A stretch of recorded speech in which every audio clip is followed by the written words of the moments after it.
আলহামদুলিল্লাহি রাব্বিল আলামিন ওয়াসসালাতু ওয়াসসালামু আলা সাইয়্যিদিল মুরসালিন আম্মা বা'দ ফাআউযু বিল্লাহি মিনাশ শাইতানির রাজিম বিসমিল্লাহির রহমানির রহিম আসসালাতু ওয়াসসালামু আলাইকা ইয়া রাসূলুল্লাহ ওয়া আলা আলিকা ওয়া আসহাবিকা ইয়া হাবিবাল্লাহ আসসালাতু ওয়াসসালামু আলাইকা ইয়া নবিয়্যাল্লাহ ওয়া আলা আলিকা ওয়া আসহাবিকা ইয়া নূরাল্লাহ। প্রিয় ইসলামী ভাইরা এবং মাদিনী চ্যানেলের দর্শকবৃন্দ, আপনাদের প্রিয় অনুষ্ঠান নূরে হাদিস নিয়ে আবারও আপনাদের সামনে উপস্থিত হয়েছি ইনশাআল্লাহ আযজা ওয়া জাল।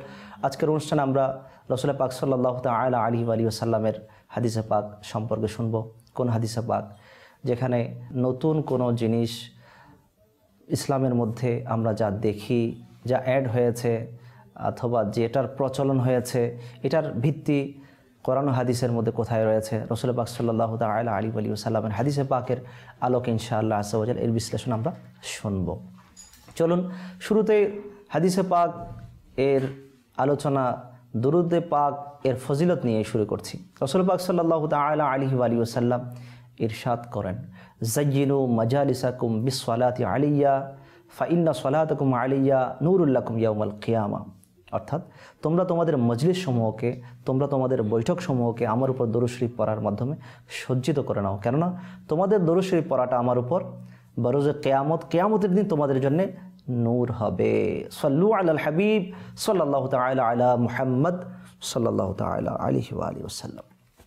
প্রিয় ইসলামী ভাইরা এবং মাদিনী চ্যানেলের দর্শকবৃন্দ, আমরা হাদিসে পাক শুনব, এরপর এর অনুবাদ শুনব ইনশাআল্লাহ আযজা ওয়া জাল, এরপর এর উপর কিছু আলোচনা ইনশাআল্লাহ আপনাদের সামনে উপস্থাপন করব ইনশাআল্লাহ আযজা ওয়া জাল। আজকে যেটার উপর আলোচনা হবে সেটা হচ্ছে সুন্নাত এবং বিদআত নিয়ে। সুন্নাত, রাসূল পাক সাল্লাল্লাহু তাআলা আলাইহি ওয়া সাল্লামের তরিকা অনুযায়ী যদি কোনো কাজ করা হয়, রাসূল পাক সাল্লাল্লাহু তাআলা আলাইহি ওয়া সাল্লাম যেভাবে করেছেন, সাহাবায়ে কিরাম করেছেন, অনুমতি দিয়েছেন, তাবিঈন ইকরাম, তাবিঈন ইকরাম করেছেন, দেখিয়েছেন, এর উপর আমরা আমল করব, তো ইনশাআল্লাহ সুন্নতের সওয়াব পাবো, আমল করার সওয়াব পাবো। আর বিদআত কীরকম? যেটা ইসলামের মধ্যে কোনো নতুন কিছুর প্রচলন ঘটলো বলে আমাদের মনে হয়, এটার ভিত্তি যদি কোরআন ও হাদিসের মধ্যে থাকে, তাহলে আমরা এটা এক প্রকারের বিদআত হিসাবে আমরা কবুল করে নেব, গ্রহণ করে নেব। আরেকটা হচ্ছে মন্দ বিদআত, একটা হচ্ছে ভালো বিদআত, ভালো কাজের প্রচলন, আরেকটা হচ্ছে মন্দ বিদআত, মন্দ কাজের প্রচলন। আজকে ইনশাআল্লাহ আযজা ওয়া জাল আমরা বিদআতের উপর আলোচনা ইনশাআল্লাহ আযজা ওয়া জাল আপনাদের সামনে উপস্থাপন করব। আমাদের সাথে থাকুন ইনশাআল্লাহ। অনেক প্রকারের কুসংস্কার এবং আমাদের অন্তরে ওয়াসওয়াসা যেগুলো শয়তান আমাদেরকে দেয়, ইনশাআল্লাহ সেগুলো আস্তে আস্তে দূরীভূত হতে থাকবে ইনশাআল্লাহ। সাল্লু আলাল হাবিব সাল্লাল্লাহু তাআলা আলা মুহাম্মদ সাল্লাল্লাহু তাআলা আলাইহি ওয়া সাল্লাম। সালাতু ওয়া সালামুন আলাইকা ইয়া রাসূলুল্লাহ। মিশকাত শরীফের মধ্যে বর্ণিত হচ্ছে, আন আবি হুরায়রাতা রাদিয়াল্লাহু তাআলা قال قال رسول الله صلى الله تعالى عليه وآله وسلم من تمسك بسنتي عند فساد أمتي فله أجر 100 شهيد। হযরতে আবু হুরায়রা রাদিয়াল্লাহু তাআলা আনহু বর্ণনা করেন, তিনি বলেন রাসূল পাক সাল্লাল্লাহু তাআলা আলাইহি ওয়া সাল্লাম ইরশাদ করেছেন, মান তামাসসাকা বিসুন্নতি ইনদা ফাসাদি উম্মতি, অর্থাৎ আমার উম্মতের মধ্য হতে যে ব্যক্তি ফিতনা ফাসাদের যুগে আমার একটা সুন্নতের উপর আমল করবে, আমার সুন্নতের উপর আমল করবে, ফালাহু আজরু 100 শাহীদিন, তার জন্যে 100 শহীদের মর্যাদা লেখা হবে, অর্থাৎ তার জন্যে সে 100 শহীদের মর্যাদা পাবে। সুবহানাল্লাহ। রাসূল পাক সাল্লাল্লাহু তাআলা আলাইহি ওয়া সাল্লাম এই আমাদের যুগের কথাই বলেছেন, যে যুগে ফিতনা ফাসাদ বেড়ে যাবে, যে কোনো একটা কাজ রাসূল পাক সাল্লাল্লাহু তাআলা আলাইহি ওয়া সাল্লামের শরীয়তের মধ্যে নেই, এটা নিয়ে আলোচনা হবে, এটা করবে এবং মানুষকে ভুল পথের দিকে ডাকা হবে, অথবা যেটার ভিত্তি কোরআন হাদিসের মধ্যে আছে, সাহাবায়ে কেরামের যুগে আমরা পাই, সেটাকে নাই বলে অন্যদিকে মানুষকে ডাকবে। এই ব্যাপারে রাসূল পাক সাল্লাল্লাহু তাআলা আলাইহি ওয়া সাল্লামের আজকের এই আলোচনা হাদিসে পাকের মধ্যে শুনলাম যে এই ফিতনা ফাসাদের যুগে যারা, অর্থাৎ ফিতনা ফাসাদ বলতে আমলগত ফাসাদ, কাজের মধ্যে রাসূল পাক সাল্লাল্লাহু তাআলা আলাইহি ওয়া সাল্লামের শরীয়তের মধ্যে আমলের দিক থেকে খারাপি এবং ঈমানগত বা আকীদা বিশ্বাসের ক্ষেত্রে কিছু ত্রুটি বিচ্যুতি দেখা দিবে। আর এই যুগে যারা রাসূল পাক সাল্লাল্লাহু তাআলা আলাইহি ওয়া সাল্লামের সুন্নতের উপর আমল করবে তাদের জন্য 100 শহীদের মর্যাদা লেখা হবে, অর্থাৎ সে 100 শহীদের মর্যাদা পাবে। আচ্ছা, সুন্নাত কি? রাসূল পাক সাল্লাল্লাহু তাআলা আলাইহি ওয়া সাল্লাম যা করেছেন, সাহাবায়ে কেরাম করেছেন, রাসূল পাক সাল্লাল্লাহু তাআলা সাল্লাম ওই করা, আর রাসূল পাক সাল্লাল্লাহু আলাইহি ওয়াসাল্লাম কোনো কিছু অর্ডার দিয়েছেন, বলেছেন, এটার উপর সাহাবায়ে কেরাম আমল করেছেন। এভাবে রাসূল পাক সাল্লাল্লাহু তাআলা সাল্লামের সামনে কোনো কাজ করা হয়েছে, রাসূল পাক সাল্লাল্লাহু তাআলা সাল্লাম মানা করেন নাই, সাহাবায়ে কেরাম করেছেন, উপস্থিত কেউ মানা করেন নাই। অর্থাৎ রাসূল পাক সাল্লাল্লাহু তাআলা আলাইহি ওয়া সাল্লামের কথা, কাজ, মৌনসম্মতি, সাহাবায়ে কেরামের কথা, কাজ, মৌনসম্মতি এবং তাবিঈন ইকরাম যারা সাহাবায়ে কেরামকে দেখেছেন ঈমানের অবস্থায় এবং ঈমানের হালতে, ঈমান অবস্থায় তারা দুনিয়া থেকে পর্দা করেছেন, তাদেরকে আমরা তাবিঈ বলি। তাদের কথা, কাজ, মৌনসম্মতিকে আমরা হাদিসে পাক বলে থাকি। আর যেগুলো উম্মতের জন্য, আমাদের জন্য রাসূল পাক সাল্লাল্লাহু তাআলা আলাইহি ওয়া সাল্লামের উম্মতদের জন্যে আমল করার ক্ষেত্রে আমাদের মুস্তাহিদিন ইকরাম আমাদেরকে উৎসাহিত করেছেন, সুন্নত হিসেবে দেখিয়েছেন। তো এটার উপর আমরা যখন আমল করব তখন রাসূল পাক সাল্লাল্লাহু আলাইহি ওয়াসাল্লামের আমলের সাথে, কথার সাথে, মৌনসম্মতির সাথে, সাহাবায়ে কেরাম, তাবিঈন ইকরামের সাথে মিলে যাবে। তো ইনশাআল্লাহ তখন আমরা সুন্নতের সওয়াব পাবো। যা রাসূল পাক সাল্লাল্লাহু আলাইহি ওয়াসাল্লাম করেছেন এটার উপর যদি আমরা আমল করি তো ইনশাআল্লাহ আমরা সুন্নতের সওয়াব পাবো। তো আর যেটার ভিত্তি সুন্নতের সাথে গিয়ে মিলে সেটাকে আমরা বিদআতে হাসানা বলি। আর যেটার ভিত্তি সুন্নতের সাথে মিলে না, বরং সুন্নতকে উপরে ফেলার অবস্থা হয়ে যায়, অর্থাৎ সুন্নতের বিপরীত আমল হয়ে যায়, যেটার কারণে সুন্নাত বিলুপ্ত হয়ে যাবে, সুন্নতের বিপরীত আমল যদি হয় তখন সেটাকে আমরা বিদআতে সাইয়্যিআ বলি। বিদআতের কথা হাদিসে পাকের মধ্যে আছে। তো বিদআতকে উলামায়ে কেরাম দুভাগে ভাগ করেছেন, একটা বিদআতে হাসানা, একটা বিদআতে সাইয়্যিআ। ভালো বিদআত, ভালো প্রচলন, কোনো একটা ভালো কাজের প্রচলন, আর একটা বিদআতে সাইয়্যিআ, মন্দ কাজের প্রচলন। ইসলামের মধ্যে অনেক কাজের প্রচলন আমরা দেখতে পাই যা সাহাবায়ে কেরামের যুগে ছিল না, কিন্তু এখন জরুরতের কারণে, প্রয়োজনের কারণে আমরা করতেছি, বলছি। যেমন মোবাইল ফোন আজকে ইউজ করছে সবাই, সাহাবায়ে কেরামের যুগে কোথায় ছিল? এটাও তো একটা নতুন আবিষ্কার, নতুন জিনিস ইসলামের মধ্যে। এটা তো উলামায়ে কেরাম জায়েজ দিয়েছেন, আমরা তো করছি, ঠিক আছে, ব্যবহার করছি। হ্যাঁ, জায়েজ কাজে যদি আমরা ব্যবহার করি তো সওয়াব পাবো ভালো ভালো নিয়তের সাথে, আর যদি নাজায়েজ কাজে ব্যবহার করা হয় তাহলে গুনাহগার হবে। কিন্তু মতলাকান সাধারণত মোবাইল ফোনের ব্যবহার এটা তো নাজায়েজ না। আচ্ছা, তো এইরকম অনেক কিছু আমরা ব্যবহার করে থাকি যা ইসলাম এর প্রাথমিক যুগে রাসূল পাক সাল্লাল্লাহু তাআলা আলাইহি ওয়াসাল্লামের যুগে ছিল না, কিন্তু আমরা এখন ব্যবহার করছি, আমল করছি, অনেক কাজ এরকম। তো ইনশাআল্লাহ এই ব্যাপারে আলোচনা করা হবে। চলুন হাদিসে পাকের মধ্যে আরও কি বলা হচ্ছে আমরা সেদিকে যাই। মুসলিম শরীফ এবং মিশকাত শরীফের মধ্যে এই হাদিস খানা বর্ণিত হচ্ছে। আন জারিরিন ক্বালা ক্বালা রাসূলুল্লাহ সাল্লাল্লাহু তাআলা আলাইহি ওয়া সাল্লাম মান সান্না ফিল ইসলামি সুন্নাতান হাসানাতান ফালাহু আজরুহা ওয়া আজরু মান আমিলা বিহা মিন বা'দিহি মিন গায়রি আন ইয়ানকুসা মিন উজুরিহিম শাইউন ওয়া মান সান্না ফিল ইসলামি সান্নাতান সাইয়্যাতান কানা আলাইহি বিজরুহা ওয়া বিজরু মান আমিলা বিহা মিন বা'দিহি মিন গায়রি আন ইয়ানকুসা মিন আওজারিহিম শাইউন। আসুন হাদিস পাকের তরজমা আমরা শ্রবণ করে নেই। হযরতে জারীর রাদিয়াল্লাহু তাআলা আনহু বর্ণনা করেন, তিনি বলেন রাসূল পাক সাল্লাল্লাহু তাআলা আলাইহি ওয়া সাল্লাম ইরশাদ করেছেন, মান সান্না ফিল ইসলামি সুন্নাতান হাসানাতান, যে ব্যক্তি ইসলামের মধ্যে কোনো সুন্দর জিনিসের প্রচলন করবে, সুন্দর কথা, সুন্দর আমলের প্রচলন করবে, ফালাহু আজরুহা, সে তার বিনিময় পাবে, তার বিনিময়ে সে সওয়াব পাবে।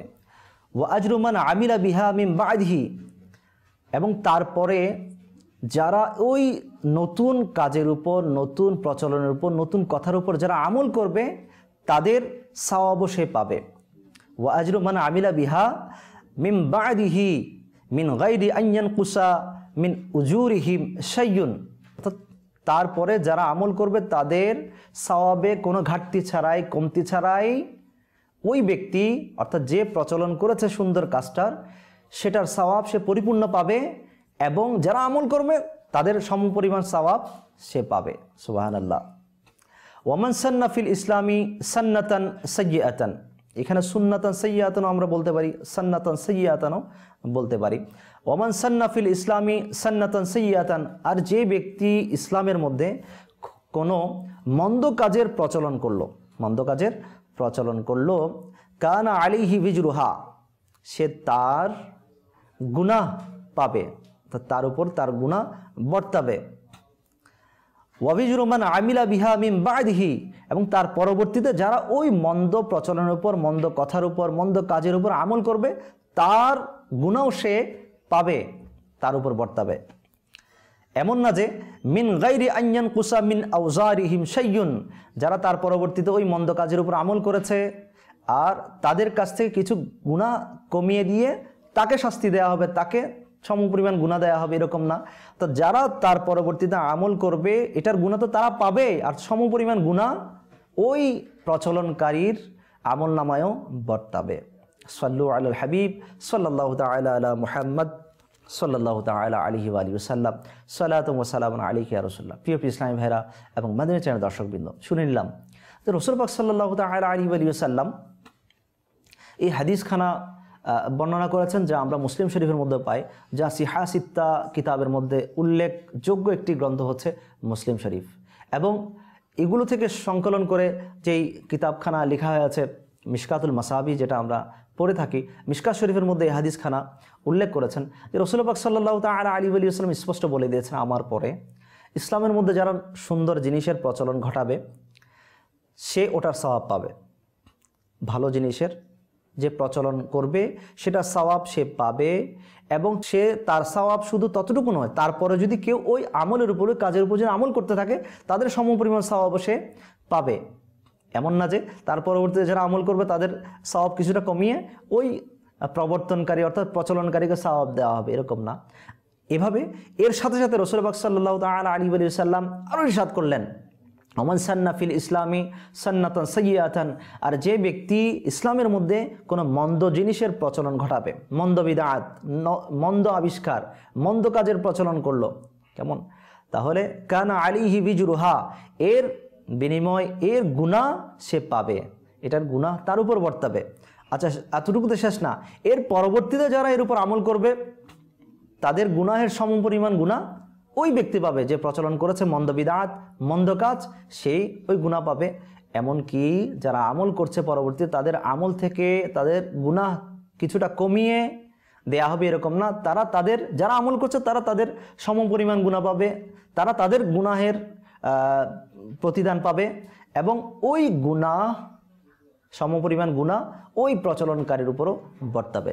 প্রিয় ইসলামী ভাইরা এবং মাদানী চ্যানেল দর্শকবৃন্দ, দেখুন, যেমন যেই কাজটা ইসলামের মধ্যে ছিল না আমি এখন করছি, এটাকে আমি বিদআত বলে উড়িয়ে দেয়া যাবে না।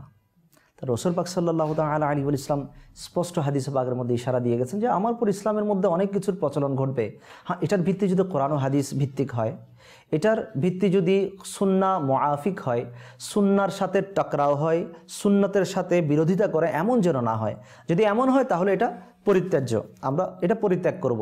আর যদি সুন্নাত এর মুআফিক হয়, মোতাবিক হয়, সুন্নাতের সাথে মিলে যায়, সুন্নাতকে সহায়ক করে, ইসলামের সৌন্দর্য বাড়ায়, এমন হয়, তাহলে এটা নাজায়েজ বা বিদআতে সাইয়্যা হওয়ার কোনো সুযোগ নাই। ইনশাআল্লাহ আযজা ওয়া জাল আমরা এ ব্যাপারে দেখব যে ইসলামের মধ্যে অনেক কত কাজ আছে যেগুলো আমরা অনায়াসে করে থাকি। এটার ব্যাপারে তখন শয়তান ওয়াসওয়াসা দেয় না যে এটা কি জায়েজ হবে না না জায়েজ হবে, বিদআত বলে কেউ উড়িয়ে দেয় না। কিন্তু যখনই এমন কিছু আমল আমরা করি যেটা ইসলামের সৌন্দর্যতা বাড়ায়, আল্লাহ ও তার রাসূল পাক সাল্লাল্লাহু আলাইহি ওয়াসাল্লাম মহব্বত অন্তরের মধ্যে বৃদ্ধি ঘটায়, তখন আমরা এটাকে বিদআত বলে উড়িয়ে দেই।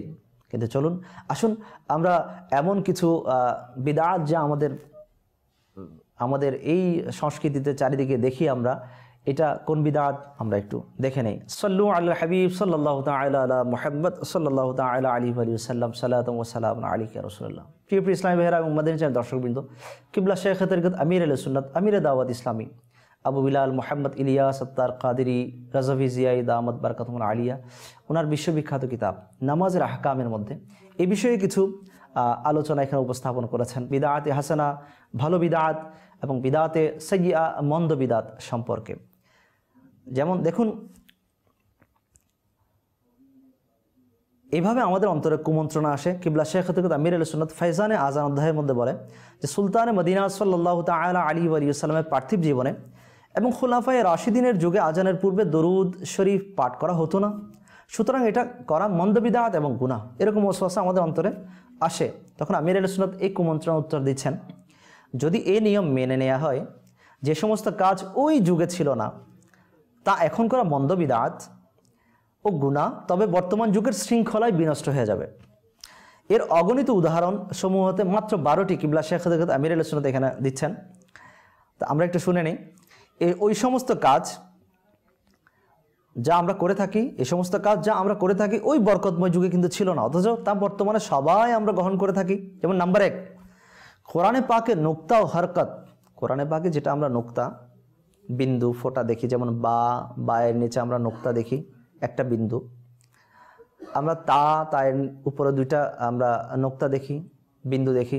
এই যে নুক্তা এবং হরকত, জের, জবর, পেশ, সুকুন, যেগুলো আমরা দেই, জজম ইত্যাদি ইত্যাদি, কিন্তু তাসদীদ ইত্যাদি রাসূল পাক সাল্লাল্লাহু তাআলা আলাইহি ওয়া সাল্লামের যুগে ছিল না। এটা 95 হিজরিতে রাসূল পাক সাল্লাল্লাহু তাআলা আলাইহি ওয়া সাল্লাম মক্কা থেকে মদিনায় যে হিজরত করেছেন, ওই হিজরতের 95 হিজরিতে এটা হাজ্জাজ বিন ইউসুফ প্রদান করেছিলেন। নাম্বার 2, আয়াত, কোরআনে পাকের আয়াত এসে যেটা সমাপ্তি চিহ্ন রয়েছে, সমাপ্তি চিহ্ন, এটা 1 আয়াত, এটা 2 আয়াত। সমাপ্তি যে চিহ্ন, আমরা দাড়ি কমা যেগুলো আমরা বাংলায় ইউজ করি আর কি, আরবিতে এগুলা সমাপ্তিকরণ চিহ্ন ইউজ করা আয়াতের, ওই চিহ্নগুলো এই হাজ্জাজ বিন ইউসুফ প্রদান করেন। নাম্বার 3, কোরআনে পাক মুদ্রণ করেছেন। আগে কোরআনে পাক মুদ্রণ হতো না, ছাপাইখানার মধ্যে আমরা যেভাবে মুদ্রণ করি না, যেভাবে আজকে পুরো দুনিয়ার মধ্যে কোরআনে পাক ব্যাপক হয়ে গেছে আলহামদুলিল্লাহ। প্রত্যেকের ঘরে ঘরে, প্রত্যেকটা ব্যক্তির নামে নামে কোরআনে পাক আমরা ঘরের মধ্যে দেখতে পাই। আগে এরকম কোরআনে পাক ছিল না। আগে মানুষ হাতে লিখতো কোরআনে পাক, একটা কপি লিখতো, তারপরে এটা অন্যকে দিত, এরা পড়তো, সবাই শুনতো, এরপর ওটা দেখে দেখে আরেকটা লিখতো। এভাবে লিখে লিখে লিখে লিখে কোরআনে পাককে সারা দুনিয়ার মধ্যে এরা পৌঁছিয়েছেন। কিন্তু আজকে তো ছাপাখানার মধ্যে তো হাজার হাজার লাখ লাখ কোরআনে পাক ডেলি প্রিন্ট আউট হচ্ছে, প্রিন্ট হচ্ছে, মুদ্রণ হচ্ছে। তো এটা তো রাসূল পাক সাল্লাল্লাহু আলাইহি ওয়াসাল্লাম যুগে ছিল না, কিন্তু এটা তো সবাই করছে। এটা তো মন্দ বিদআত না, নিশ্চয়ই ভালো বিদআত।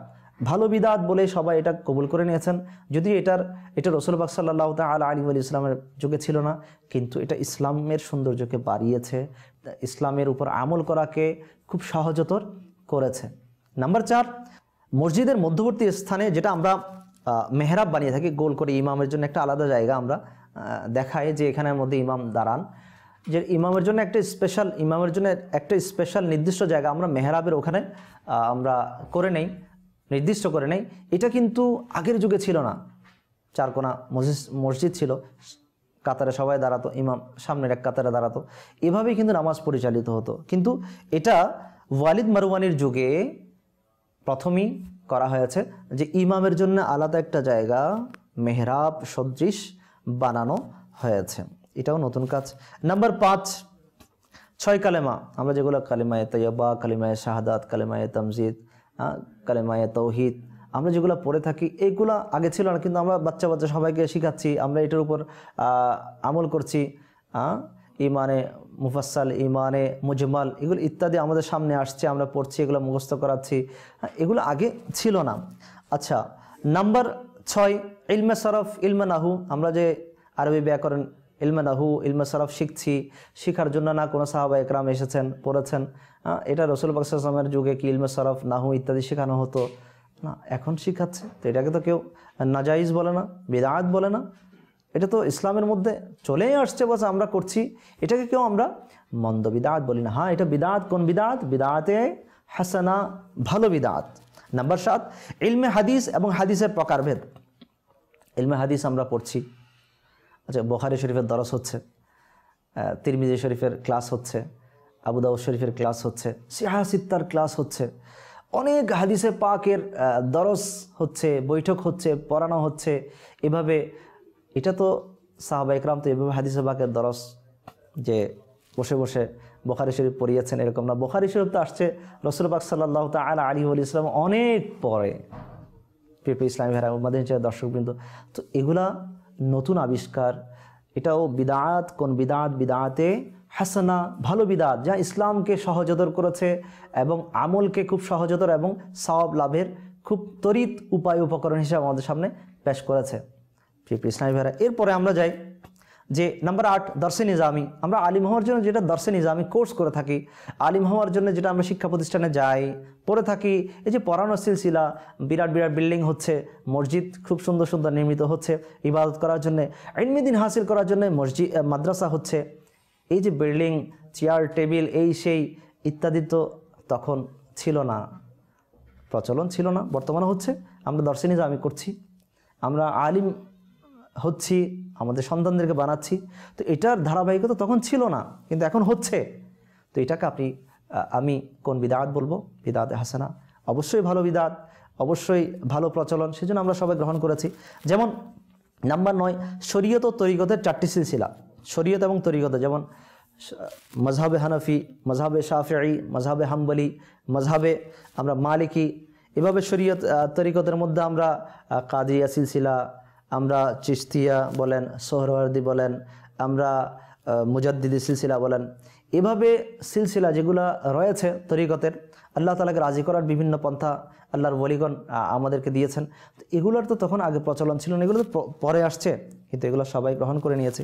নাম্বার 10, মুখে নিয়ত বলা। আমরা নামাজের জন্য নিয়ত বলি, অন্য কিছুর জন্য নিয়ত করি, এটা তো তখন ছিল না। নাম্বার 11, উড়োজাহাজের মাধ্যমে হজে গমন। এই যে উড়োজাহাজে করে হজে যাচ্ছি, এটা কোথায় ছিল? আমরা ইনশাআল্লাহ এটা করব, কারণ হজ করাটা আমাদের জন্য বিমানের মাধ্যমে আসান হচ্ছে, সহজতর হচ্ছে, আমরা সেজন্য গ্রহণ করেছি। এটাও তো তখন ছিল না সাহাবায়ে কেরামের যুগ, কিন্তু আমরা অবলীলা এটা করে যাচ্ছি, আমরা আমল করছি, সওয়াব হাসিল করছি। নাম্বার 12, আধুনিক অস্ত্র দ্বারা যে যুদ্ধ করছি আমরা, যে অর্থাৎ সামরিক বাহিনীর কাছে যে যানগুলো রয়েছে, যেই সামরিক অস্ত্র রয়েছে, যুদ্ধযান বলেন, যুদ্ধ মরণাস্ত্র বলেন, সব কিছু তখন তো এগুলো ছিল না, তখন তো তলোয়ার দিয়ে মানুষ যুদ্ধ করত। এখন তো আধুনিক সিস্টেম আসছে, এগুলো তো আমরা অবলীলায় গ্রহণ করছি।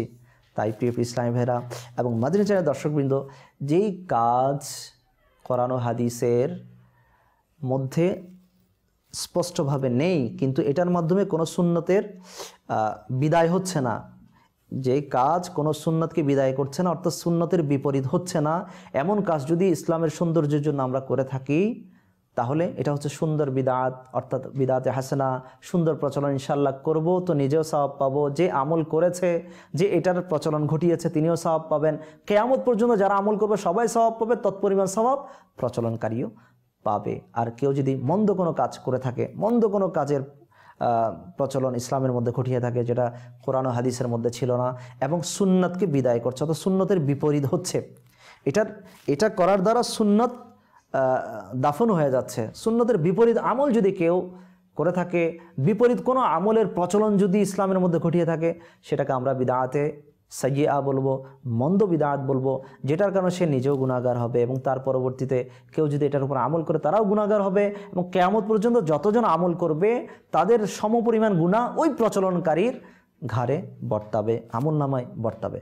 প্রিয় ইসলামী ভাইরা এবং মাদিনী চ্যানেল দর্শকবৃন্দ, আজকে যে চ্যানেলের মাধ্যমে আমরা আজকে ইলমে দ্বীন শিখছি, অথবা কেউ গুনাহ করছে চ্যানেলের মাধ্যমে, যে মোবাইলের মাধ্যমে আমরা নেকির দাওয়াতকে সারা বিশ্বের মধ্যে পৌঁছানোর চেষ্টা করছি, একে অপরের সাথে যোগাযোগ মেনটেন করছি, এগুলো সব তো তৎকালীন যুগে ছিল না।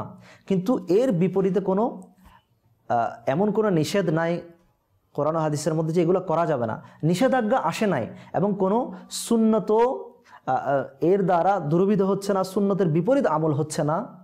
তো ইনশাআল্লাহ আমরা এটাকে ভালো বিদআত হিসাবে, অর্থাৎ বিদআতে হাসানা হিসেবে আমরা মেনে নিতে পারি, এর উপর আমল করতে পারি, ইনশাআল্লাহ এর সওয়াব আমরা পাবো।